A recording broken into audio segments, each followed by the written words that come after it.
धनबाद में प्रवासी राजस्थानी सम्मेलन में शामिल हुए सीएम भजनलाल शर्मा।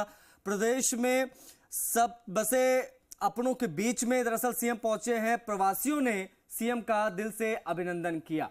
मुख्यमंत्री यहां पर पहुंचे बीजेपी के समर्थन में चुनावी अभियान पर। दरअसल प्रदेश दर प्रदेश राजस्थान के मुख्यमंत्री घूम रहे हैं। कल कलकत्ता में प्रवासी राजस्थानियों से संवाद स्थापित किया था और अब झारखंड में तस्वीरें हम आपको दिखा रहे हैं। धनबाद में दरअसल प्रवासी जो राजस्थानी रहते हैं उनसे बातचीत करते भजनलाल शर्मा। चोरी नहीं है तो आपको डर किस बात का है?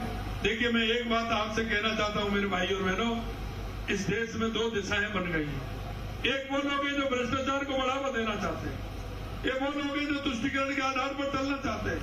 एक तरफ वो लोग हैं जो समाज को एक साथ लेकर के सबका साथ, सबका विकास, सबका विश्वास के आधार पर चलना चाहते हैं, और भ्रष्टाचार को जो कहते हैं ना, मोदी जी ना खाऊंगा ना खाने दूंगा।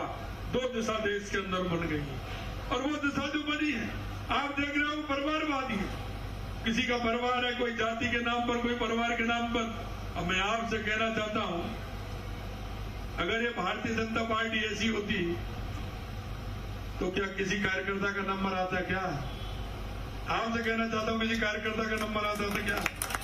आज मंच पर जो बैठे में विराजमान है हमारे यहाँ के सभी लोग, आप देख सकते हैं इन्होंने जमीन से काम किया। ये पहले सामने बैठते थे, सामने बैठते बैठते आगे आए, चाहे वो विधायक के रूप में आए या मेयर के रूप में आए या सांसद के रूप में आए। ऐसे नहीं है। पार्टी में जो काम करता है, कार्यकर्ता की सुनता है, जनता के बीच में जाता है, जनता के दुखों का निवारण करता है, वही आगे आएगा। क्यों नहीं आना चाहिए? आना चाहिए। लेकिन ऐसा थोड़ी है कि वहां से भेज दिया, आप जाइए चुनाव लड़के आ जाइए, और यहाँ जनता पागल है वो आपको जिता देगी और जीत करके यहाँ आ जाइए और भ्रष्टाचार कर जाइए। ऐसे नहीं चलेगा। देश की परिस्थिति बदली है मेरे भाई और बहनों, आपको देखना होगा। देश की परिस्थिति बदली है।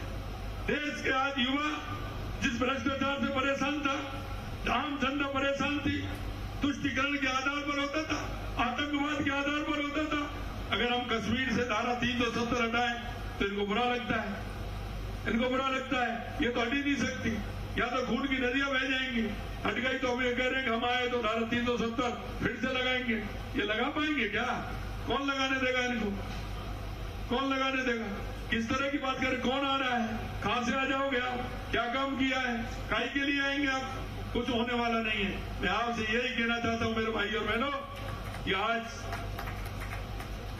जिस विचार को लेकर के चलते हैं, हम राम की बात करते कहते हैं कि राम तो थे ही नहीं, काल्पनिक के। अरे भाई, तुम कहां से आ गए?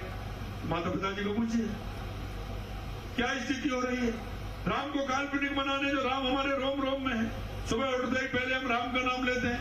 हमारे बुजुर्ग को हम सम्मान के लिए, सबके लिए पहले हम राम राम करते हैं। उस राम को ये कहते हैं काल्पनिक है।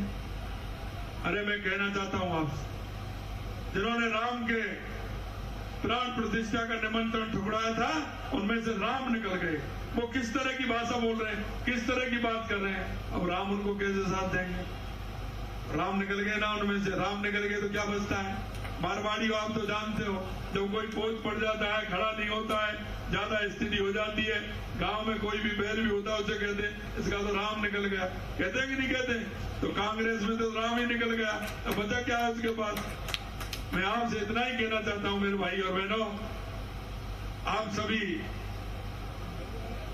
जानते हैं और सभी को पता है, इसलिए मैं आपसे कहना चाहता हूं कि आपके यहाँ 25 को वोटिंग है। 25 को वोटिंग है, 25 मई को वोटिंग है।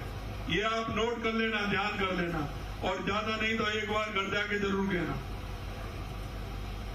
घर जाके किससे कहेंगे आप? एक किससे कहें? श्रीमती से जरूर कहना कि 25 तारीख को वोट डालने चलना है, 25 तारीख को वोट डालने चलना है। 2 बार कहना, घर में बच्चों से भी कहना, परिवार में भी कहना, और जो मिले उससे कहना कि भैया ध्यान रखना 25 तारीख को वोट डालने जाना है।